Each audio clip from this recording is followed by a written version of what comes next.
You are not the body. You are not the mind. You are not anything that appears or moves in the realm of waking experience.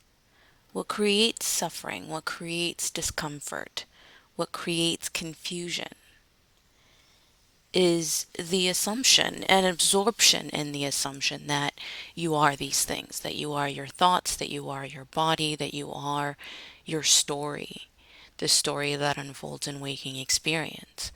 It's the over-attachment, over-investment, over-consumption into these stories, into these points of references for consciousness that creates suffering.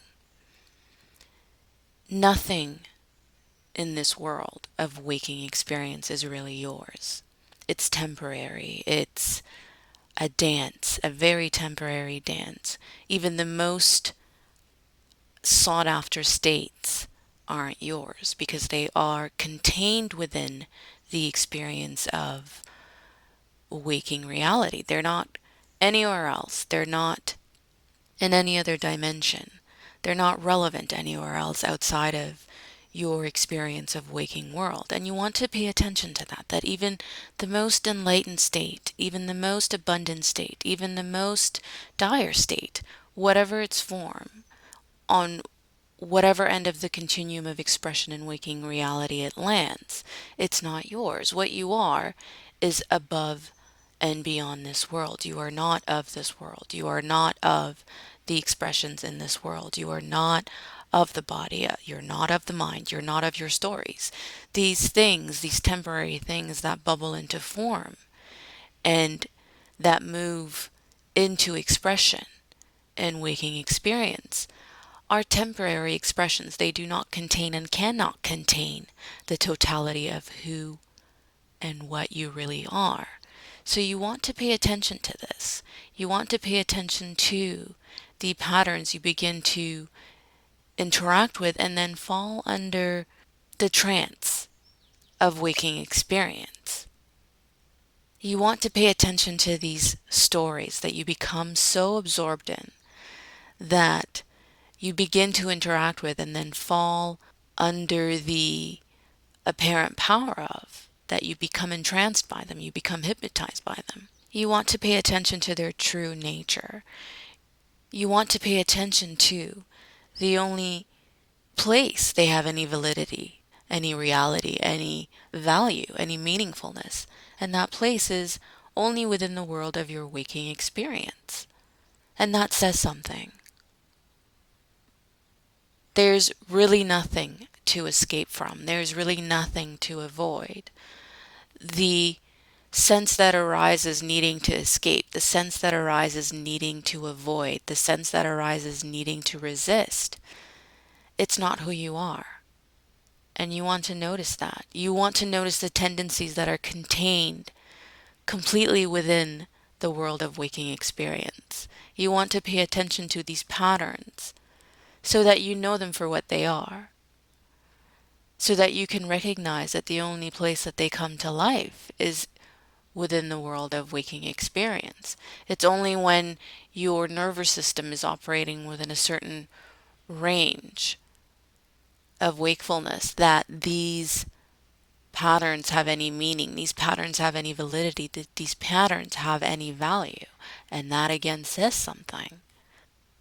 You want to bring yourself to the recognition, into the recognition, that you always remain outside of this world, that you appear to be inside of it, that you appear to be of it, that you appear to be completely immersed in it. And that, to a degree, is true, and it's a fun point of integration for you to explore the world of physicality. But there's also a larger dimension of you that is not at all of this world, that is not at all in this world. It may contain it. It may interact with it. It may observe it, but it is untouched by it. It is not really inside of the patterns. It's bigger than the patterns. It's bigger than the whole expanse of waking experience. And you want to connect to that. You want to expand your field of perception to create awareness around that. Because that's what will allow you to really dive into whatever you need to dive into, to really move into the experiences you want to move into. There's a fearlessness that emerges, which is an extension of your true nature. When you come to recognize where you are located in the whole expanse of waking reality. To be in the world and not of it is one of your core states of self. To recognize that all of that forms itself around you, all of that appears to form itself through you. It doesn't even come close to reflect the totality of who and what you are. When you let go of your assumptions of who you know yourself to be, when you let go of all assumptions for what you know this world to be, when you let go of all that you allow to inform you as to your nature, including this, let go of even using this expression to create assumptions, to create boundaries for yourself. And really look to see what, if anything, can actually contain you. What, if anything, can actually describe you. What, if anything, can actually reflect your true light, your true nature. And look at that. And look at what it offers you. Look at what that recognition spins into your awareness. And use it. When you stop holding on to things, things stop holding on to you. When you let go of your grip around the apparent truths of your waking world, these apparent truths let go of their grip on you. You have to remember that these are patterns. These are self-intelligent patterns that you are engaging with, that you are creating a relationship with, that you are integrating into the matrices of your being. Assumptions are the building block of waking experience. They are the psychological genes of waking reality. They are what build the body of experiences you live out when you emerge into your waking world, when you awaken into your waking experience. And they belong only to this world of waking experience. Just as the genes of the body are local to the environment in which that body exists, the genes of the mind are local to the environment in which that mind exists. This mind is not yours. These patterns, these thoughts, these psychological genes are not yours. They belong to this platform of experience, this platform of human embodiment, this platform of physical reality.